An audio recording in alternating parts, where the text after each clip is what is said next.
excitement of seeing that. I do like it. It's a lot of fun. Every time I wonder whether I've hit the right button. Every time. So today we're talking what? Poppets and voodoo dolls. Faustiest witch of them all. You must, being a Fausty witch, you must use a lot of poppets and dolls and such. How many people have you got shoved in a doll? Hey, I don't have a collection like you do. I don't have a collection. They all go in jars. They all go in tiny little jars, you know. And depending on how much I like you, okay, you'll go in a bigger jar if I like you. You go in a small jar if I think you're a word I cannot say. Because I'm told off for a swear. I think you mentioned something on, I don't know if it was Witchcraft Live, and Lauren was on about how she wanted to have a vault like Liam. Oh, that's so the book. That's the prison book. Have you not seen the prison book? Yeah, that's the prison book. I know the prison book. There's a spirit in there. There's a spirit in there. She imagined you've got a room full of voodoo dolls that obviously, and puppets that are just lined up with just people's names written across their chest in biro. No, I don't really have that many enemies. And you know, if I do a doll, it's always for a client and it ends up getting sent to the client. Although every now and then they do send it back because they're worried, particularly the healing ones. Because that's the thing. Yeah. The healing ones, they're always worried about taking those apart. Funnily enough, when it's some person's ex-husband, they don't really care about ripping it apart. No, they're more than happy to put him on the compost heap, aren't they? Or burn him in the car park. After they've driven over him a couple of times in their car, they don't mind ripping it apart, burning him. But the healing puppets, people get a little worried, and you can kind of see why that is. You can kind of see why. So, in terms of the dolls, instead of starting at the beginning, why don't we start at the end? So, if you finished with a doll, then how do you normally dispose of it and get rid of it? And will that vary depending on the work? Yeah, for me, it depends. I find the easiest way, because you know me, I like everything to be natural where possible. So if I've got made sure all the bits of it for the client are biodegradable, and then it's a case of kind of disconnecting them. So, you know, releasing that bit of soul back to them, that essence that you've let you tied to it. And then just, a compost heap, bury it across. Well, I don't do the crossroads thing. That's more of a cunning man thing with you guys and traditional hedge witches. I don't really do that. I buried them in forests before. If you really wanted to make sure it's, you know, there's some bad juju in there. And you need to make sure. Or just the puppet? Just the puppet. Right, okay. Because the real people go under your patios, don't you? Patio. That's why you always have so many patios. Because you move. That's why I move so often. He always completes a patio and then he moves, or a shed, and then he moves very quickly after. It's very suspicious. No.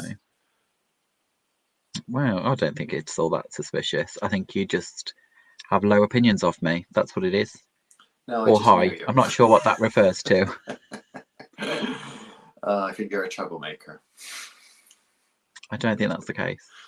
I think I'm the sweet and innocent one, remember?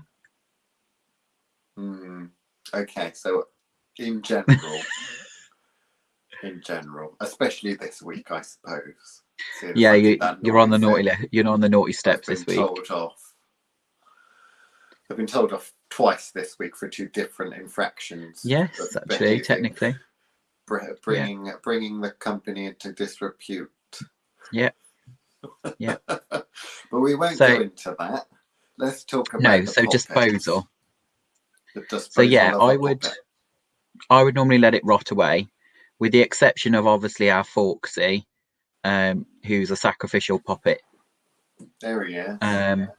Forksie. Who's designed to be burnt, ideally. Well, that's what you originally designed him for when it first Samhain ritual kit, wasn't it? But they just cottoned on so fast with these. I like using these because they're so versatile. I mean, they are cool. So those traditionally would, I originally designed those as a sacrificial puppet. So one that's designed to be burnt or, buried anyway as part of the process, while still attached to whatever you were putting it in. So I probably should explain what I mean by a sacrificial one. So a sacrificial poppet would be if you are using it for, say, getting rid of worries, not necessarily attaching it to a person. So what you do is you'd either put your wishes in or put all your bad luck comments from the year, that sort of thing, stuff them inside the poppet and then ritually burn them in order to release them. So you can do it by one of two ways, which is one, it's either to burn and destroy bad juju, or it's for releasing I hate that word, but new intentions for the year. They're very new agey. It sticks in my throat every time I went to say it, but you know what I mean. One of them crystal witches. So that's what it is meant. What I mean by a sacrificial poppet. So not necessarily connected to a person, but is stuffed with, at the end of the year, like, because obviously for us Samhain is kind of New Year's Eve, is that idea of burning getting rid of, kind of the end of year spring clean. So at that you might be stuffing in the poppet or your leftover incense at the bottom of your cauldron and your censer and all that kind of stuff, little bits of this and that you've been holding on to because it's got magical charge in them and you kind of want to make sure they're disposed of properly. Well, that's what Forksie was originally designed for, but obviously he's cottoned on a little bit, hasn't he? And he's named after used for all sorts now. Yeah, I like this because it is versatile. Because I normally use the wax poppets because I'm no good at sewing, so I'd normally use a wax poppet or something like that. But they stay obviously intact more. I do like the fact you melt them. So traditionally, like normally before I met you and you started making these for the Thoth Witchcraft shop, which you should go and buy some from the Thoth Witchcraft shop. I will leave a comment in that. And they's well cheap. Yeah, go and buy some. These are really good. I even started putting them in a tin. Look, tiny little tin, and you can open it up, and it's got a little Forksie inside. You just got to stuff him. Brilliant. These are so cool. You don't get that from other witchcraft shops. You just get random trash from a little cellophane bag. But anyway, going back to my personal uses for poppets and stuff, I tended you were supposed to talk about destruction. We'll get there. But I used to like doing the walnut-headed one. Have you got a walnut-headed one? Yeah, I've got a walnut head here. I love the little walnut head ones with an actual real walnut in where the brain's supposed to be. He's in there. I like, because those ones, they make a lovely snapping sound when you break their arms and legs. They do when you break their arms and legs. Yeah, and they burn really nice. They give off a nice smell when you burn them. But also the beeswax poppets I used to make, those ones melt nice, but they also stay intact. So normally I tend to use the beeswax ones, or I always used to use the beeswax ones for healings. And then I'd use the walnut-headed ones normally for hexens and stuff like that. But since you started coming up with these, and since the consultation room is practically littered with them, because we got so many of them now, I thought I'm going to start moving on to these because, again, you can stuff the arms and you can stuff the legs. This one's got the head and the arms and legs stuffed, but normally, like you see when you get them in the tin, they're not. But, I mean, you generally select the type of poppet that you want to make based on the stuff that you've got to do. So if you're collecting a biologicals, you can pretty much stick any biologicals in that. The poppets with the clay or the beeswax and that, they're a little bit more difficult. So if someone, like, frequently they do send me a pants or socks and that, then instead of fashioning a poppet out of the pants and socks, normally I just stick it in one of these. Obviously put your latex gloves on. Stuff the arms and legs with it. Yeah, I got a brand new big box of latex gloves because I got a lot of biologicals to work on that people will be sending me through the post now. Yeah. So to prepare their poppets and that. Oh, have we got a question? We have already. Okay, let me see if I can push the button. Right. In my opinion, as a real witch or wizard, the best kind of doll is one made by yourself. You know what it's being made of and who made it. Many people eBay, blah, blah, blah. Yeah, so ultimately, that's a really, really good point. I think that any form of magic, certainly when we teach, then we try and get people to use all of the stuff that they make themselves and not to buy in. Don't buy in all of these oils and stuff. Don't buy in all of your poppets and that. Just make it yourself. And if you can't make the oil yourself, then don't use it. There's no need to use it. A lot of the time when people tend to think, generally it's mundanes, isn't it? It's people that haven't really got a huge amount of experience, so they expect to buy a spell kit. I mean, the amount of times where we've done consultations and stuff, and we've got some examples of spells and stuff out, old ones and that, and they said, well, I just want to buy that one. I just want to buy that one because I know that one works because you've made it. And I'm like, well, no, the point of this is for you to learn how to not only cast the spell yourself, but how it works and that. And if we just sell you a pre-made spell, you're not really learning anything, are you?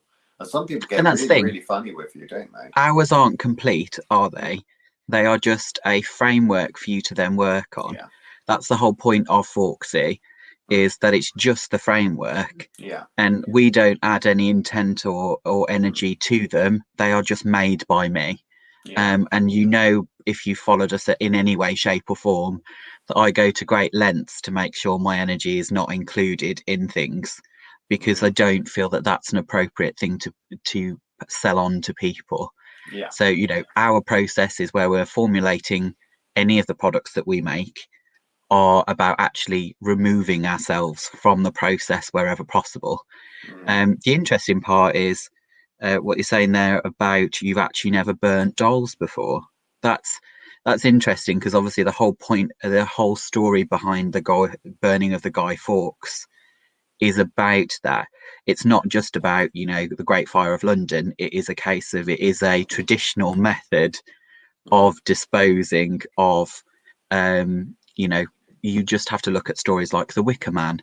They work on exactly the same process of, you stuff them with the hopes and dreams or with the ill of the year or the leftovers that you want to get rid of, in a safe cleansing, in a purge, is exactly why you would use fire to cleanse or purge, something like that. Yeah. So the Forksie, like I say, was originally designed to do exactly that. That was the sacrificial poppet for Samhain, and when you come up with these things to set the people to do, go off and do this. What should I do for Samhain? Why don't you do this? It'll be a benefit to you. Go and make your little doll, put all the things you want to get rid of, kill it. The problem I think with poppets particularly is that because they're used for so many different things, people get confused a lot. So I still meet people that say, well, a voodoo doll, that's just used for evil things and you stick pins in it and that. When actually, not only can you use acupuncture on a doll for healing, which would look like you're sticking a pins in it, which might not look good, but actually often used for healing. But also, more often than not, I tend to find healing magic and poppets go hand in hand. I find that the clients that I meet tend to respond a lot better to poppets rather than all these single-use spells and that kind of thing, because I'm not one for single-use spells. I don't like them, particularly when it comes to beginners, because you're hoping that you've done it all right first time, and that when you've done that thing and let go of it, it's all going to work out. Yeah. Whereas an open link is one of those things that I prefer. I mean, at the end of the day, if you've got a poppet, not only are there lots of different types of poppets that you can make, but there's also lots of different ways of working with them. So a couple of the common ones would be, like Chris said, the sacrificial poppet, which isn't attached to anyone. You've also got egregore type poppets. So you've got protection poppets and things that you might make. I'm doing a little video at the moment where there's going to be, you know, you get a vacuum cleaner and a couple of screwdrivers, and you go throughout your house and you scrape up all of the little bits of dirt and random bits and pieces from in the fan, in the bathroom, extractor fan from underneath the rug, from all of the stuff from every room, and then you put it on the table and you fashion a poppet out of it, and then you breathe the life into it to protect your home, because it's made from stuff within the home. In terms of how you would make that puppet, of course, would depend on what you've got. So what falls out that vacuum cleaner afterwards? If it's all just a load of dust, then it might be good to stuff it in something like this. But it's something that you can tie together and use cords and knots and things to knot a puppet, then that's one thing. So you've got your kind of protection puppet, almost like an egregore. But then you've also got obviously just the sympathetic magic in the focusing part, because some people don't actually create a link. They don't take that fragment of the lower regions of someone's soul and stick it in. They just look at it and it's not really connected. So if you took that puppet and ran over it in a car, it wouldn't really do anything because they're not really interacting with it. I think we need some definitions here. Okay. Because I think we might be going over people's heads at this point. Okay. So I think we start with probably the difference between a voodoo doll and a poppet, for example, and what we are talking about when we're talking about those. So obviously voodoo dolls are specifically of that tradition, voodoo dolls, and they're actually more often than not actually used for healing traditionally. The pins are actually for directing energy to those particular points, like Liam said, in a kind of acupuncture kind of way of working with a healing poppet. So there are different types of, whether or not you would use biologicals, etc., in kind of voodoo and hoodoo methods. Biologicals are obviously normally the popular way of doing it, but that's because they kind of fall in those kind of methods like gree where, animal, mineral, herbal combined in order to make a foundation of a lot of their work. So it is part of that animal part is the biologicals that you would put in to represent the person that you're working with in order to make that work. The difference between that and a European doll, which would be what we would call a poppet. Oh, wait a minute.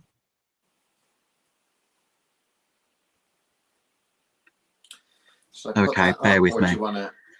No, I'll finish my point and we'll get back to it. Comments. So with the difference being kind of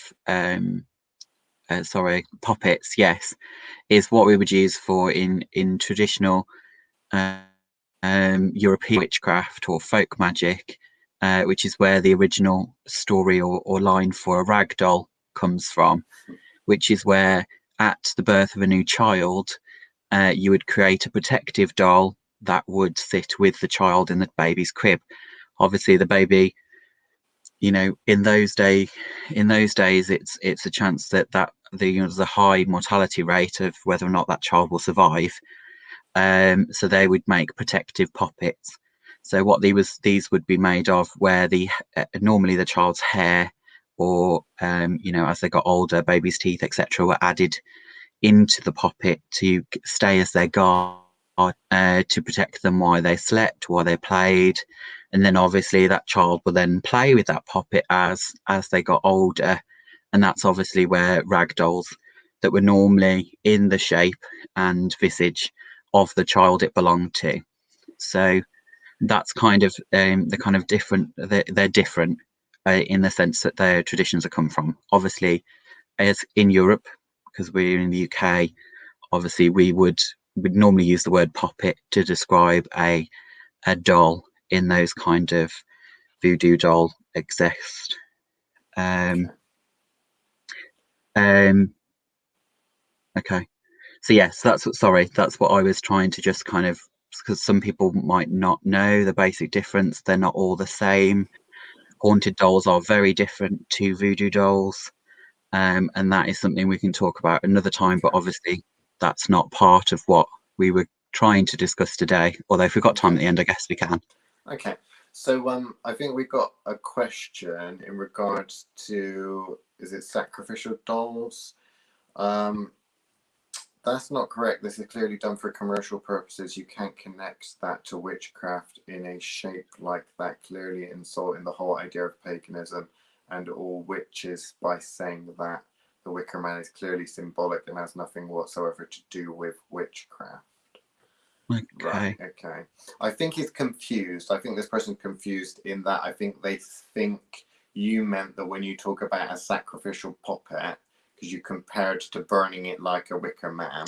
Yeah. That you thought that this person obviously might think the sacrificial puppet is a wicker man, but obviously you're using that as an example. An example to kind of explain what I mean. Sum up what you mean by a sacrificial puppet again?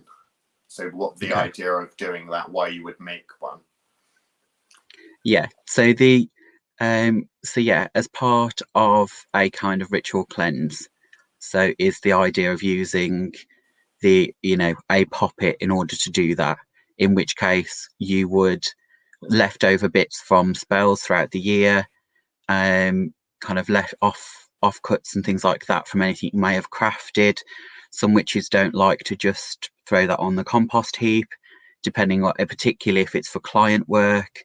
Obviously both of us are professional witches, so it's a case of we work with clients a lot of the time that aren't family or friends, and you don't want to kind of, you have to approach each one of those in their kind of clinical box of making sure everything that's related to that is made sure that is used or given back to the client, etc. What Liam was trying to say earlier was that obviously some people don't like the disposal part of puppets, and therefore sometimes will send them back. With this is not a traditional, it's not a method, a traditional method of doing it. This is my version of it, which is that it is a sacrificial puppet. So some people would, have ritual bonfires in order to get rid of leftover parts. A tidy way of doing that was this sacrificial puppet. So I'm not saying that the Wicker Man is a sacrificial puppet. I'm saying that was an example of what I meant by ritual burning. Most people are familiar with the Wicker Man from television, even if they've never studied witchcraft. Yeah. So not in any way connected. So we've got this idea of a sacrificial puppet, which is something that you normally recommend as a nice way of doing sort of spring cleaning almost, and a cleansing. Yeah, tying everything together before the start of a new year. Okay, so then the idea of creating a protection doll, obviously you talked a little bit about a little bit of history there of creating them to protect a child and having it close to the child and that. Obviously there's the idea that people will create fetches and protection kind of spirits and stuff. Popular method for doing that is to create them in the form of a doll and then hide that on the premises. I've done quite a lot of those before. They used to often, I know people in older houses tend to put them up the chimney or somewhere like that in the cavity wall. Nowadays, what I tend to do is I tend to get people to find the sort of central part of the house, because nowadays in a lot of these new builds, you can't open the floorboards up because it's chipboard or it's concrete, and you can't get in the loft if you're in an apartment. So what else is there? What are you doing, keeping it in a box behind the sofa? Well, one of the most popular ones that I like to do to explain to people is to take sort of one of the internal walls, and of course a lot of them are all hollow nowadays. They might have a little bit of insulation in, but a lot of them in the UK don't even have that. So it's just the cavity. So if you remove the little fast fix boxes for your sockets and various other little bits and pieces that are in the wall out, you can actually just take them out and pop things behind. And I've done quite a lot of those. Obviously used to be an electrician, so a little bit of extra. I'll fix your socket, change your sockets, make them all nice and chromy and that. And then I'll make a little jar and stick it behind your wall if you pay a little extra type thing. There's a fun little thing, but things have to kind of adapt. People have to adapt, because you hear a lot within traditional witchcraft and that about the hearth and all that sort of thing, but actually these modern houses, a lot of them don't have they don't have hearths, they don't have gardens, they barely have floors. So where you're putting the witch bottle sort of thing. So but a case of really, when it comes to modern craft, you've got to be as creative as possible. And don't do something because the book told you to do. Really understand why you're doing it, and interact with the ingredients and the method and be 100% on board with the method, or don't do it or adapt it. So the next thing, really probably the most popular thing, which is what everyone really wants to know about, is the working on a person through a puppet. So you've got the stereotypical just using it as an image to focus on. You're not really tying it. It's not really a doorway, is it?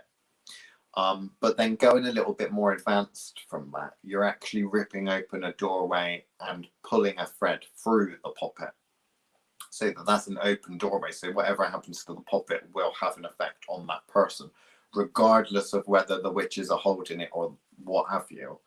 I've done both. I tend to find that for beginners, not having that open doorway is probably a safer bet, because they're just using the sympathetic magic and the focusing on it. They're not actually able necessarily to pull that strand through that connects directly to their astral body, the astral body of the person. So for when you get a little bit more comfortable and you are able to do that, you can have some wonderful fun with it, because of course you don't really have to do don't have to put a lot of effort in. I had one client where I made a puppet for her because she was struggling to make that connection. So I just made the connection and then just gave her back the puppet. And obviously whatever she does with the puppet is going to manifest in the person's life. So I gave her a puppet in a little box.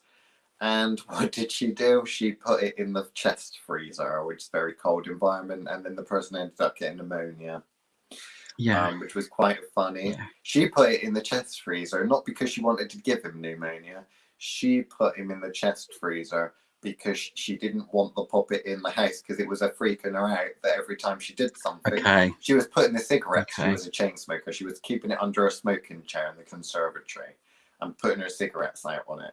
And then that started to manifest, not particularly nicely in the man's health conditions and such. And then she thought, I don't like this about, because she was able to start feeling the energy from it. Obviously that connection there, she was able to feel that, which freaked her out a little bit, because she was a beginner and she wasn't really, didn't have a huge amount of interest necessarily in witchcraft and magic and that. She just wanted a job done. So that freaked her out. She put it in the chest freezer, which was in a little outhouse out in the garden, far away from her, but still close enough for her to grab it. And that was an interesting manifestation there. But that's I think the one that people are often scared of. It's the idea that you're actually making this some sort of gateway or doorway into the person that it represents. So I suppose we probably need to cover that a little bit deeper too, which is the idea of traditional puppets and voodoo dolls work on the same principle, which is that they are supposed to have the visage of the person you're working with. So regardless of whether or not it's made of clay, or if it's made of wax, or if it's made of cloth, the idea is, some people feel that it needs to look as much like them as possible. So some will get very bogged down with the idea of making sure it looks as much like the person it's supposed to connect to as possible. What they forget often is that is only designed to make you connect to it. So it's something, it's a repetitive notion.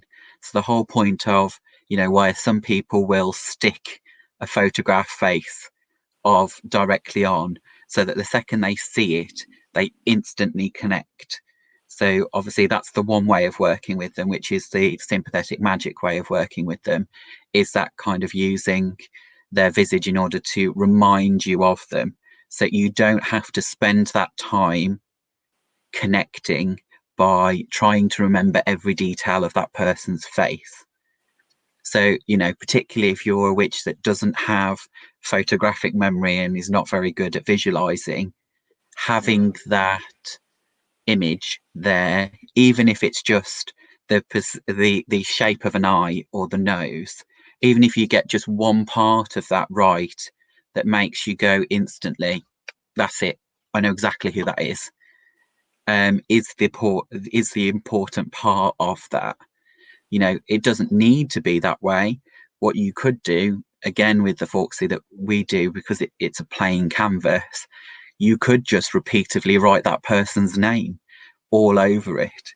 You know, it's whatever forces that connection for the witch to access that person. So that's a sympathetic way of working, which is the whole idea is that it looks and and to a certain extent behaves like the person. And by that I mean, does this wink that he always does, or has a slight mole in a particular place of this lady. Do you know what I mean? Like, there is that part of it that is supposed to kind of go, how do you make that instantly recognizable as the person you are trying to attach it to? And that's what that's about. Obviously, as you get better at it and you've worked with more dolls, you get to the point where you kind of like, actually, I don't necessarily need that. What I need is to feel the energy of the person. Now, that is when it's done with biologicals. So biologicals at that point is about you reaching to it and kind of going, okay, I can feel their presence there. It has the energy, the smell, or I went to say taste then, but you know what I mean. I often use taste to describe what I mean by energy. Palette. Where you think of the palette of energy and the different energies that are there, you think of taste buds, don't you? That's where your mind automatically goes. Yes, so creating an open doorway through the puppet to get to the person so that you can work the puppet and thereby affect the person. I think that's quite a secretive thing because you don't see people discussing it, and it can be difficult, but that's only because I think people make it more difficult, and because too much of magic or practice nowadays is all about this. You need to develop your psychic ability to the point where, you can just bang and do it. Whereas I find that with the sheer amount of people that we've met that have got no interest in magic or witchcraft, other than that they want to heal someone, a specific person, or they want to curse or cause trouble for someone, and they'll learn enough about how to work a puppet and that to be able to open that link to the person and start to create effects. So in terms of the easiest ways of doing that, what I tend to find is that the more, because you're basically building up the signature of that person, the essence of that person, that kind of a feeling that you get from that person. So the more of the person that's in the puppet and the more the puppet looks like the person, the easier it's probably going to be. So ultimately it's going to vary because it's going to depend on what you have access to. If you say it was your ex-lover and you've still got some of their socks and pants lying around the house in the drawer or something like that, or one of their old wristwatches, or I don't know, maybe they cut their nails and you went in the bin and got some of that out, then you've got all of these biologicals. You've got some pants, you've got some socks, you've got some nails, you've got a couple of hairs and stuff, you've got all of these bits and pieces that are all biologically connected to them. And of course the physical body houses the consciousness. Your physical body is designed in such a way to be the perfect house for you to interact with this physical world. So taking a part of that is an actual link to you. So if you have that, that's brilliant, because that can help you build that connection just by adding those things, and the dolls start to take on. Even not particularly psychically sensitive people can kind of feel like, oh yeah, this is like him, or this is like her, or this is like them. Yeah. Whereas when you fashion the doll as well to physically look like them, is it someone with a big nose? You might not draw the entire face on, but you might draw a picture of a big pointy nose, because when you think about them, it's the man or the woman with the big pointy nose that you don't like, or you do like. It depends. So the more you've got to put in there that is symbolic of that connection, but also is actually already has a connection, I think is the trick. Yeah. The difficulty. And then obviously the more you've got, the less work that's required to make that instant connection. The easier it is. Even if it's just the aftershave that they normally wear, it doesn't need to be their bottle of aftershave. But if you can spritz it a couple of times with the brand that they know they normally wear, if that triggers your thought process of jumping straight, that's John. Like, you know what I mean? Like, that's instant. That particularly works with ex-lovers, etc. I know we keep going back to that one, but that's a common place. where they want work. to have access. Yeah. So, but I kind of, okay, so I kind of think in next part, I don't think to a certain extent we need to explain the process of reaching through and, you know, pulling through their essence through the astral. I don't think that will be something that they will particularly either one understand, but obviously, but you can go to our videos on Witchcraft Live and find more videos on particular types of puppets. I think in the Witchcraft Live Facebook group, we did a couple of videos on puppets. The important one is if you don't have access to those things, say it's someone that you don't have access to. Well, there's two things you can do there. Well, there's lots of things you can do, but the two popular things that I suggest is, obviously, you're talking about to a certain extent entanglement between two things. So if you've got some of their hair, that's already a part of them and already linked to them. What you're talking about is you're talking about getting something and making it attached to them. So it might be a bit weird if you take the puppet and tuck it in their back pocket and make them hang around with it for any length of time so that the energy kind of rubs off on it. But if you take just a crystal, or if you take a little bit of dirt or something like that and you stick it on their shoes or in their shoes and then come in a week later take it off, that thing has been hanging around with them for a certain amount of time. So you're either putting something in their environment to kind of pick up on a little bit of energy and then taking it back afterwards. Or if they're over the other side of the world and you don't know who they are necessarily, you could still do that kind of work. But you're not going to have anything that's been in their physical, surroundings. So physical imagery of pictures and stuff, Facebook profiles, assuming that the profile picture that they use is their real one. That can help, so it depends on what you have access to and how competent you are at working with the energy and stuff. And the more competent you are, the less you need. You might not need a puppet at all. Of course, you don't necessarily need a puppet at all. No. When you get to that ability and start working up. But from a very, very beginner who's never done anything and isn't particularly sensitive, psychically speaking, they can't pick up the energy, having all these biologicals and stuff and putting in it, they even start to sense that energy. But is there anything to add? Well, I was just wondering whether or not it was a good idea to give that example I always give of a very talented arty friend of mine who accidentally made a puppet. Essentially what she was doing was exactly what you would do when you work with a puppet. It's my favorite one to kind of refer to it because it demonstrates a benevolent way of working with puppets, but also a non-traditional way of working with puppets, which is a particular arty friend of mine did a caricature of her son when he was going through a really complex set of interviews for a job he really wanted, or an internship or something like that, where there was multiple stages. It's not relevant, but she'd drawn this caricature of him and started writing notes and drawing doodles all the way around him of all his best attributes and what she wanted them to notice about him. And then essentially what she did is she stuck it up in her studio on the wall, and every day she would look up at it and throw kind of thoughts and energy at it, focusing on some of those words that she had written on that kind of was transmuting that kind of motherly energy and transmuting it into a support part.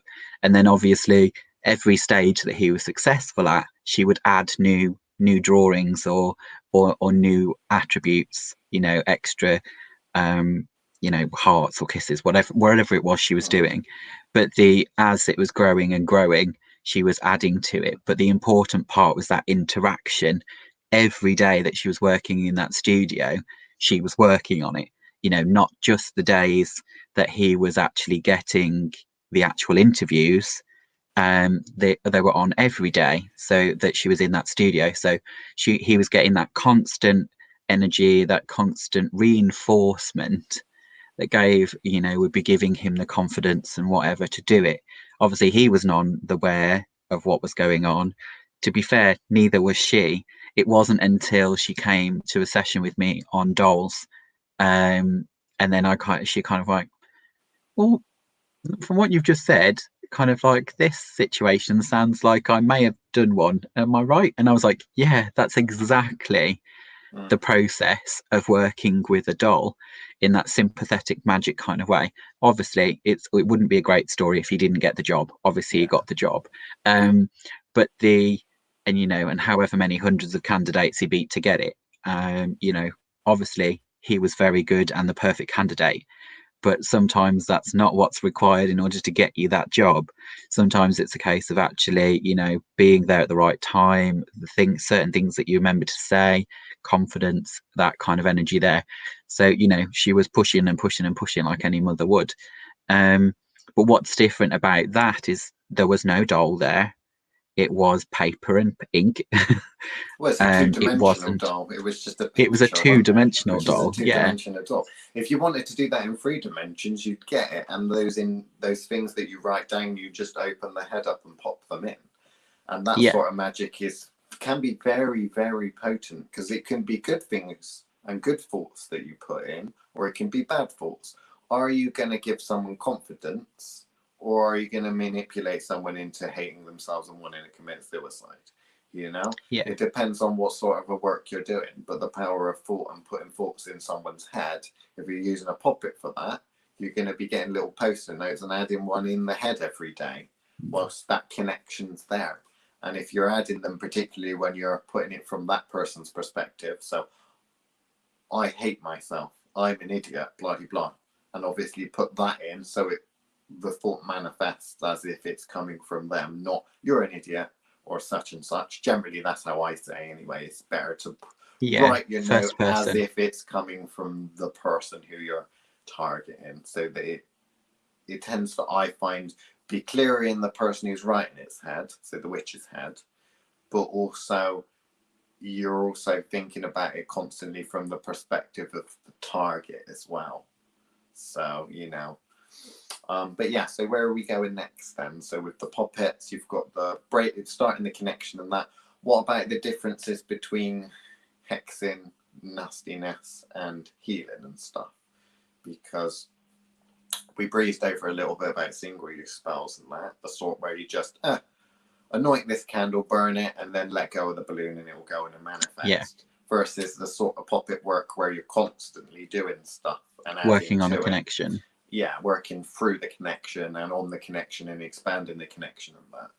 Because with healing, of course, things can take a sour turn, can't they? Even with medicine nowadays, the doctor can prescribe the wrong thing, or they can prescribe the right thing and it has a negative impact on the body. Hashtag methotrexate. Yeah. That sort of thing, you working through the poppet, you're able to modify your spell in action. So as it's continuing on, you're modifying it. So, which is the bit most people forget about when they think of spells. They don't think of time. They think of, well, I need to throw this energy at a situation. Those single-use spells, even when targeted, are exactly that. But once you've let go, that balloon is gone. Then there is no, there is no holding on to it after that. And at that point, it's gone. So releasing that out. Whereas when you've got something like this, which is a maintained connection, you have the option to go back in and out. The only thing I probably feel like we should definitely say there is the fact that there is the danger of a open connection like that. People forget. Don't scare them, Chris. No, but people forget that going and hexing all of their people they don't like, and now you're going to scare them into thinking, oh no, maybe I won't do that after all.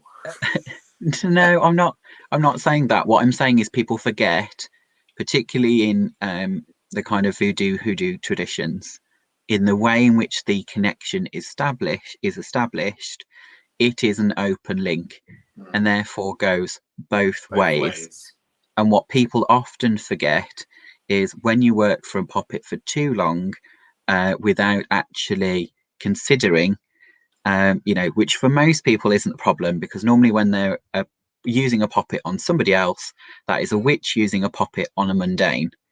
If it just so happens that that person isn't as mundane as you thought, and therefore has any kind of protections or whatever working back up that, it means that that is an established two-way connection, and therefore can throw negative energy back in your direction and positive energy. But I'm just saying the ones that you're going to care about are the ones that are negative. So, you know, remembering that that is an open, if you're using the open connection method, is that is about establishing a link to the intended target. And obviously, a lot of people forget when they watch what's out there online, they don't explain that to them. And I think it's one part that needs to mention. I think from the healing perspective, of course, when you're using a puppet, or from a hexing perspective, that puppet is the person. That puppet is an extra limb / extra fragment of that person. It's like an embassy. It's a part of them. So if they're aware of that part of them, they're able to reach through it back. And all of a sudden, that little puppet that you're working on, that's on your little altar or something like that, that person's in your altar space. That person's there. That person's doing it. You know, they're able to reach through and they get you. Also, from the, not going too far into the sort of black magic and the baneful kind of magic, but even from healing perspectives, if you're working through someone that's very ill, then that energy can sometimes come back through as well. And it might not necessarily make you ill, but if you're very sensitive to that kind of thing, you'll be picking up as if that person is in the room with you. So if you go into a hospital, like I had to go into a hospital today to take someone into hospital, the energy of the hospital is full of sick people, particularly in the radiology department, which is where I was in. So with that, it's like, oh, this is, there's quite a lot going on in here. Not nice. Well, that's going to start radiating through, almost like radiation, emanating through the puppet, because that connection, that doorway is open. Which is one of the reasons why we always tell people to not only put it in the box to protect the puppet, because you don't want your dog chewing it if it's a healing doll, but also because it can contain that energy as well. I think we've got some questions. Did you have anything else to add, or shall I'll read the questions? No, we'll come back to it. That's fine. So Lauren says, I recently watched a video from Voodoo Delish, #HoodooDelish, the YouTuber. She's very good. Recommended by you, Chris, and watched because I was following along Liam's Hoodoo spell video. From the spellcasting course, And she talked about how magic can work differently with narcissists because of the way their ego is sort of manifesting differently. Can you two say what you think about that, and if there are any extra considerations when doing puppet magic with narcissists? Sounds like Lauren's got somebody in mind. Interesting. That's very interesting. Lauren's clearly got someone in mind, doesn't she? Yeah. I don't think it's just narcissists. I think that what you need to remember, again, because that is an open connection, we tend to worry a little bit more about people trying to make an open connection with a witch, because that witch is going to be able to, if they're more advanced than you, they'll kick your ass. If they're at your sort of level, then they're still going to be able to kind of reach through, you know? When it comes to dealing with the psychology of the person, then ultimately that should be factored into the approach that you're going to make, which is going to be entirely dependent on what you're trying to do, you know? Yeah. So the only part that would be tricky is when you're trying to frame those phrases. So if you're going through a method of putting some phrases into somebody's head, you need to be approaching that from not just what you want, but what would be the most normal for them to hear. Yeah. So you've got to approach that from their, in that sense, their ego sense of going, well, actually, this person's a narcissist. So in which case, am I going with words? Are you actually focusing on, because all narcissists, even the ones that completely love themselves, have weaknesses. They'll have something that triggers them in order to feed this feedback loop with their narcissism. So, you know, you've either got to be really selective and find that Achilles heel, which, you know, if you know the person particularly well, I'm sure there'll be a way to find that. But a part of that has always got to be part of it. So if you are putting thoughts in a person's head, they've got to fit. If they don't, somebody is going to be going, well, this, you know, if they're particularly switched on, they're going to go, well, actually, that doesn't sound like me, because they know what their inner monologue sounds like. So, and by that I mean the sort of words that they would use. So if you know, someone that uses fancy Latin, kind of, you know, really flamboyant words, you're not necessarily going to get that. You know, they're not going to think in that process. So if you're focusing on, you know, because I will often say, go with no more than 3 phrases. If you're going for more than 3 phrases, you're going to confuse yourself and the process, and it gets too complicated. You know, you you know, work them on down, boil them down until you get what you think is the perfect couple of phrases, or if possible, a single phrase works the best. You know, keep it simple, stupid, you know, is very much what I think when it comes to magical workings. The more convoluted it is, the more room there is for something to go wrong, and that's when you're going to get yourself caught up with somebody that has a different psychological profile to yourself. What I would normally do in that situation, if you were dealing with a narcissist and your words aren't working, then you just change the approach. And that's the beauty of having a poppet, is you can change the approach. Okay, stuffing words in this guy's head is not working, so, you know, take the words out, go for something else.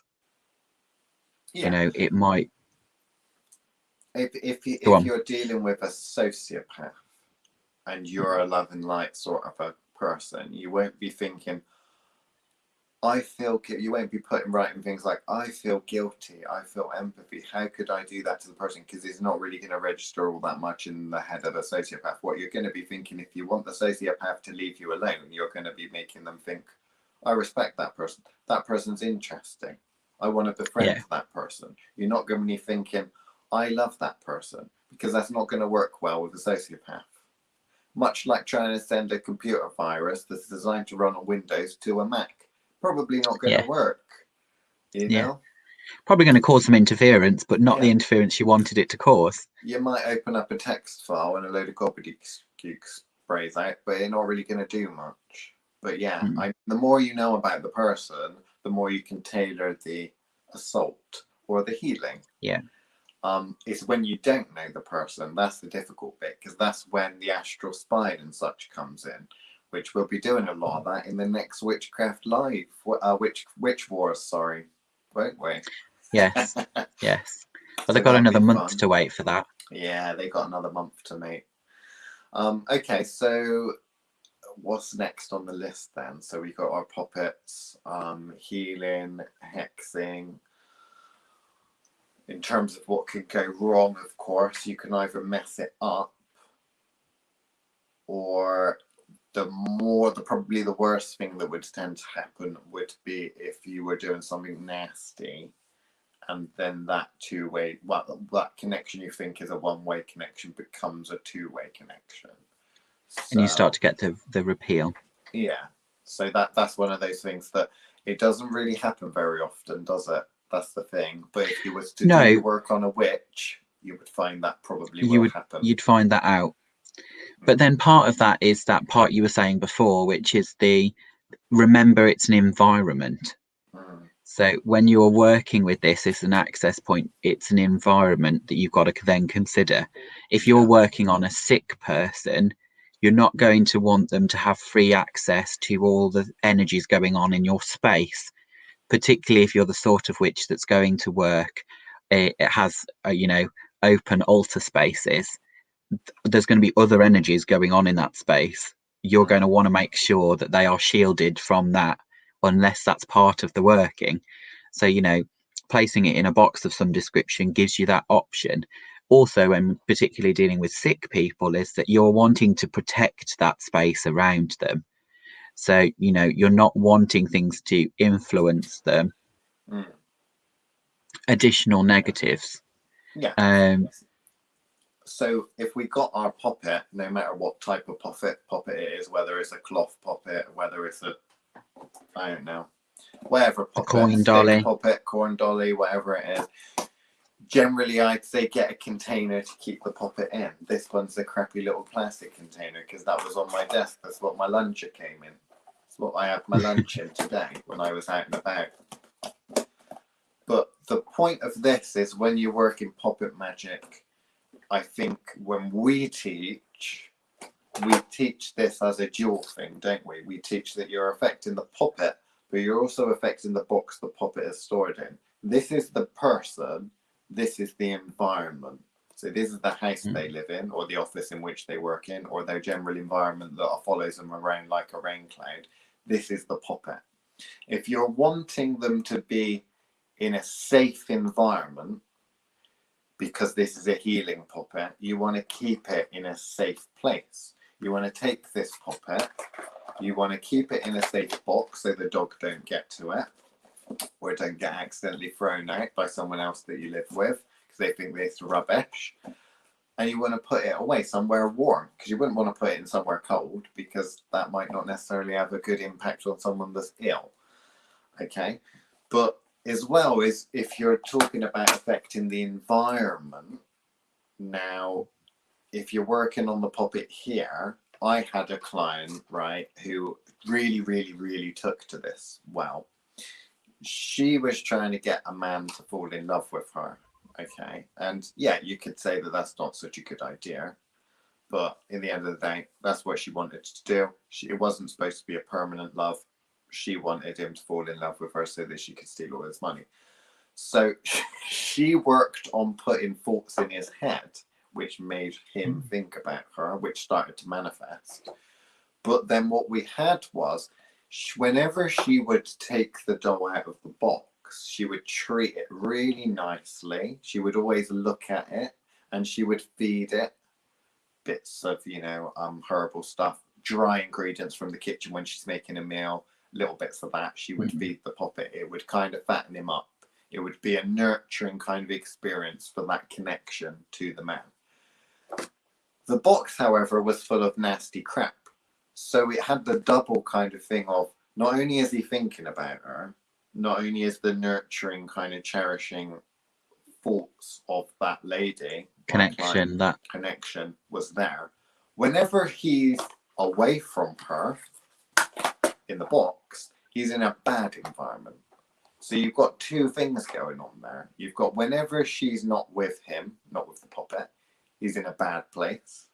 But whenever he is with her, not only is she programming his thoughts and his intentions and getting him to act and do things, then that's also a dual kind of thing. So always remember about that, because I think with puppet work, people just get too bogged down in the actual, the puppet itself, but you can make a whole doll's house thing. Like I've had workers where you're trying to affect a whole group of people, say the entire management team of a business, where you might make a little puppet of all of them, and you might put them all in a box, and then you might put very chaotic things in there and make them all banged together, or face each other, or group them off and tie a couple of them together. So this group of managers hates this group of managers, and they all fall out, and it's all chaotic. Just think about the symbology, really, and mess about with it. What I will add, to just further to the Lauren comment, particularly with narcissists, and not just, but those sorts of psychological profiles, I find, which is one for her to think about, mirror boxes work particularly well with those that don't fall into the normal behaviors of, people that care about other people. So sometimes what works best with those is a mirror box where either they're being isolated, because groups like sociopaths, narcissists, they are feeders. They feed off that energy of others. So it's a case of whether or not you isolate them using a mirror box, or, you could use a void box, but I like the mirror box because when you start to magnify, particularly if you get these kind of parts of old mirrors from cosmetics where they've got extra magnification, is where you start to force on, where you get them to look deeper at themselves, because they won't pay attention to somebody else, but if they find an imperfection in themselves, they will obsess on that. So those sorts of kind of negative character traits can be magnified using things like mirror boxes or shadow boxes. So if you're particularly trying to figure out the best way to deal with those sorts of character types, there is that opportunity there for you to think about those. So I suppose we're already at the hour, believe it or not. Have we got anything that we need to say, or well, the only thing I would pick up on from what you've basically just said, so everyone write your questions if you want to get some last minute questions in. But I'd say in regards to what you've said about dealing with narcissists, if it was a predator or a sociopath, you would probably use a transparent box. So whether it's one of those wood boxes from the works with a little glass window in the top, I've done it whereby you can use Tupperware containers. People don't really like to use Tupperware containers, but what you can get from the works is those little wooden boxes with the glass, and I like to paint the inside white. And when you look through the glass, it really does highlight the doll and everything that's in it. Because of course, sociopaths and fake people, they don't like the light, the cold, harsh light of transparency. So they lose their power when everyone can see them for what they are. So if you're working on a doll and you're working inside the doll and putting things in the doll, and that person's one of those types of personalities, then actually having attention drawn to them and them being presented in a box as to exactly what they are. Those ones which I really like, the ones, I think they're supposed to be for jewelry boxes and that, but they're the ones that look like books. When you take it off and it's got the cover with the little, it's plastic, it's not really glass, but the plastic reveal on the top. Prop it up on the shelf so it's looking out. Or I've often put them under kind of lamps on the side, where you've got a high intensity like reading lamp, and you just kind of shine it directly into the box for a few hours of the day, where you're kind of like giving that kind of spotlight effect of feeling on edge of everything is going on, and everybody can see what they're doing. But that kind of transparent boxes have a very different feel. The only one warning I would say from that is back to the two-way situation, where if you've got someone that is sensitive enough to reach back up that, you've then got them in a transparent box that they can see out of. You don't have that with the box that is. But you can alter that as well, because what are you doing? Are you keeping that box out in the shed? Are you putting it in the window of the shed so it looks out and the light of day is always shining upon it? I mean, the main point here is to really think about the symbology, not looking up in the book or what someone else is telling you to do. Just really think about it. And then the one thing what does it mean for you? We haven't really covered is the ingredients that you're putting in the doll. So I think that it's really good to stay simple, but I know certainly a lot of the witches we work with have got idle thumbs and they like to continually prod and poke. So think about how you're prodding and poking, that if you're doing a hex or something, is it going to cause trouble that's not going to get in the way of what you want to do? So if you're wanting to cause pain and discomfort and you're doing poppet work that causes pain and discomfort and you don't really want to mess about with that, just adding some black tea or coffee into the poppet, some would say is stimulating the other ingredients that are in there. I want them to stay awake at night and not to get a moment's sleep. I want them to be up all night, not being able to get a moment's rest. Now, I always use tea because I'm highly susceptible to caffeine in any form. So if I have a Coca-Cola at 3 o'clock, I won't sleep till 12 o'clock in the morning. I'm really bad with that sort of thing. But obviously it depends on the ingredients. Allow the ingredients to talk to you. When you think of that, don't go running out and using black tea for that very same thing because Liam uses it. Think yourself about what are the connotations for you. What are the connotations to me, and do I know of any connotations to the person? Have they got any allergies? for example. You know, that sort of thing. So there we go. Yeah, so if there isn't anything else, I think. Well, there's a couple more. Oh, is there a couple more? Sorry. Lauren's asked a couple more. So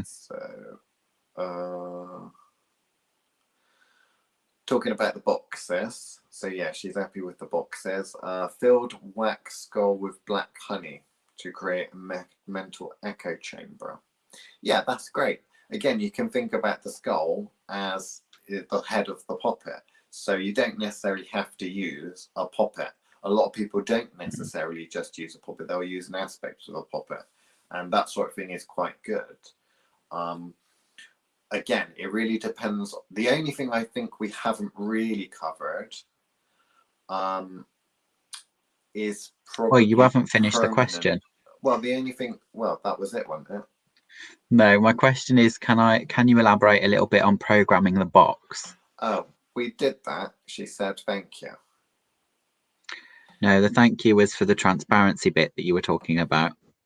Right, okay. So 2 other things. We'll carry on into extra time. 2 other things. 1, program in the box, and 2, permanent puppets that you don't want to destroy. That we didn't really cover that much. So in terms of so the materials used for actually making the puppet. Yeah, in terms of programming the box, the one thing that I will always do generically when I give a box to a client is I will use a special secret formula to make that box a bound box, a secure, a Saturnine binding, or Saturnian binding, so the energy cannot seep out of the box.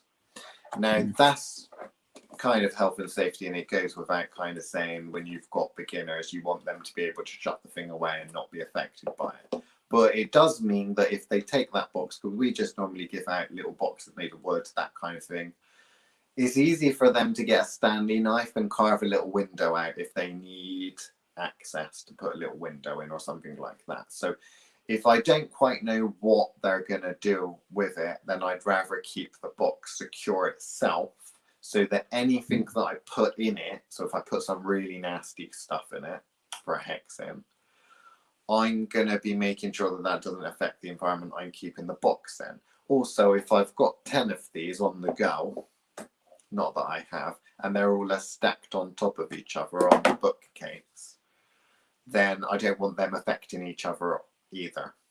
So, you know, so clinical putting boxes. in the box a couple of ideas of what to put in the person's environment then, Chris. Temptation. What would symbolize temptation? Well, if they're an alcoholic, then you could literally fill the box up with booze, or you know, that kind of thing. It's the symbology. Well, you know, there. Or the idea, depending on what you're trying to do, is put an empty bottle, those empty miniatures, because nothing drives a drunk more than an empty bottle. Yeah. So, you know, like, it really depends on what you're attempting to do, but it's, you treat the box the same way you would with the puppet, which is use the symbolism that makes sense to you. It doesn't need to be full of stuff. If you need it to be, it can be empty. Yeah. Just be aware of that. If you're creating an environment, that environment is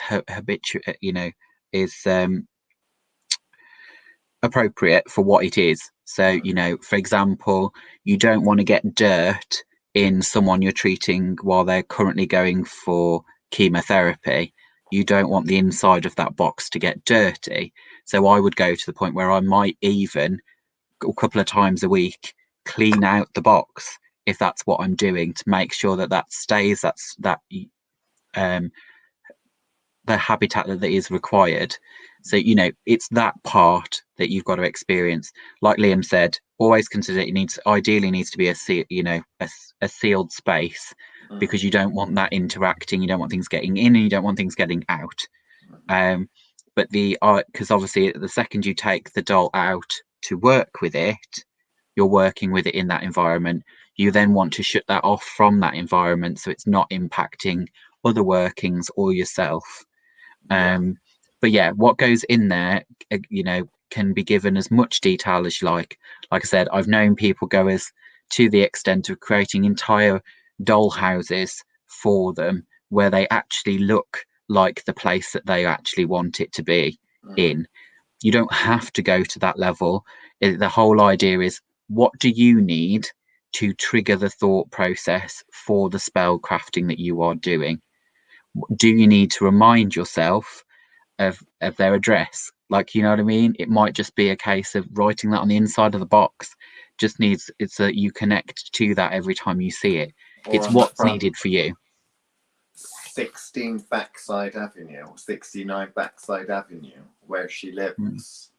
And then that box is the house, you know? Yeah. But yeah, I mean, simply putting it, the more effort that you put into it, you don't necessarily just have to put the effort in because you need all of that symbology, but also things like this, workings like this, can be a little bit addictive and super fun to do, particularly ones where you're fucking with someone.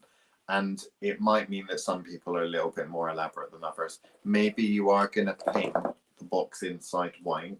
Maybe you're going to strap the poppet to a piece of metal and stick it in the bottom, and it'd be like one of these weird clean rooms you get from these sci-fi films where they're in a white room and the aliens that come on and dissect bits of them, and then they get the probe out and stuff.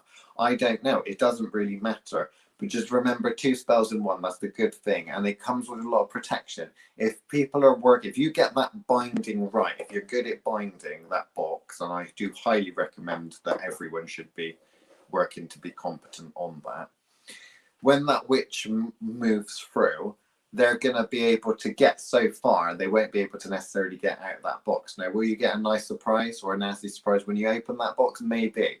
But if you do that sort of binding properly, then that's not necessarily going to be able to affect your environment without you noticing. So you can get into the habit of, okay, I'm going to be opening the box now. I'm going to be going in and seeing what's going on. Also, I do like the idea of putting creepy crawlies and such in the box as well sometimes. Much like I'm a Celebrity, Get Me Out of Here. Pour a load of maggots on it and make sure that whatever is inside the poppet, the maggots that eat. I did have one lady that felt that used to put again, it was another ex-husband one. She used to fill the box with the cat shit from the garden because she had a neighbours with cats and they'd always shit in her garden, and rather than flinging them back over the head, she'd just put them in the box. The bad thing was that she said, okay, I want rid of this box now. Can you go and do whatever it is you do to destroy it? And I was like, you've given me a box full of cat shit. I don't really want to do it. I don't really want to touch that, thanks. No. But no, she put it in the dog poop bin because that's another favourite of mine, putting it in the dog poop bin. But there we go. So yeah, any other questions? Oh, no, but I think we very quickly need to just say about what we're making them of. So obviously we've talked mostly about dolls today, cloth ones. Obviously we've mentioned kind of wax, etc.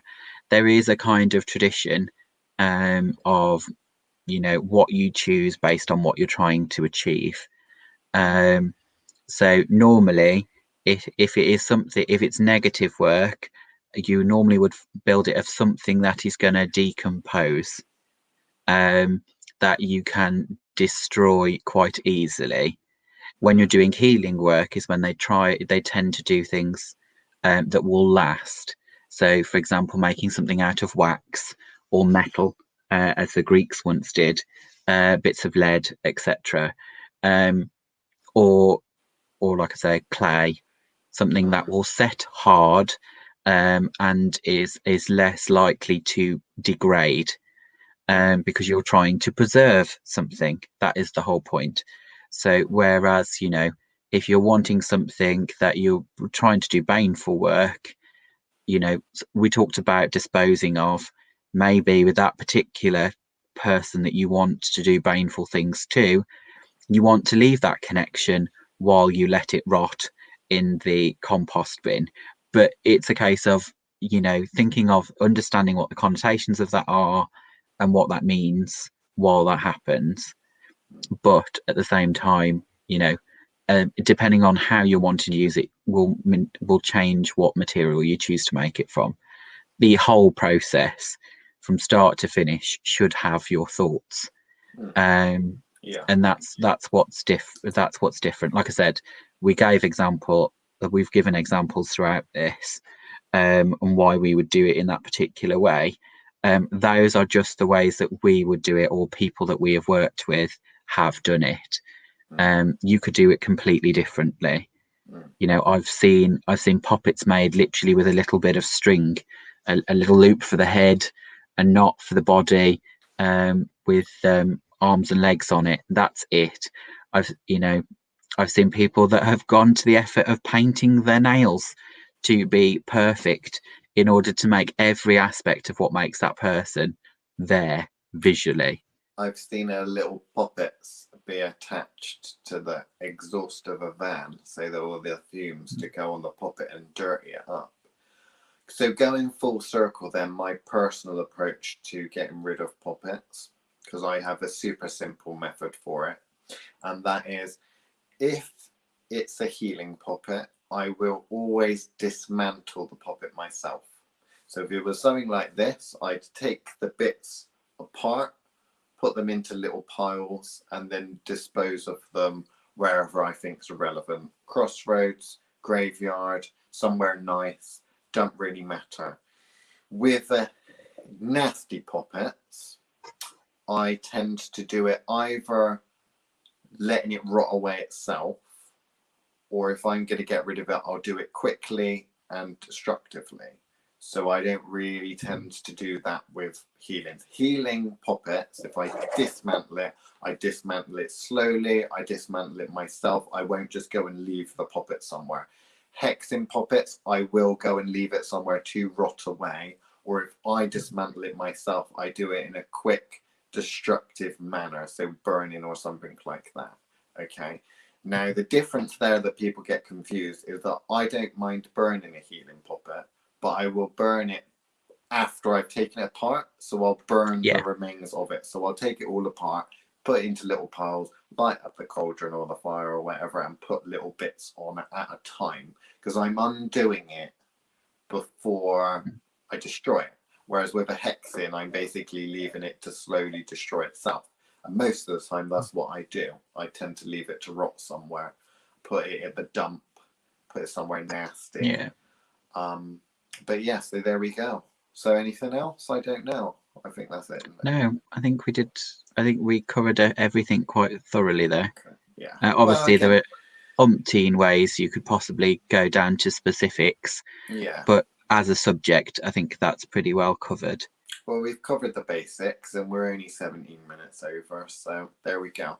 So, thanks everyone for watching the Faustiest Witch of them all, Chris, and me, of course, as well, on the Fausty Witches show for Keep On Chatting Paranormal Television Network. That's all, folks.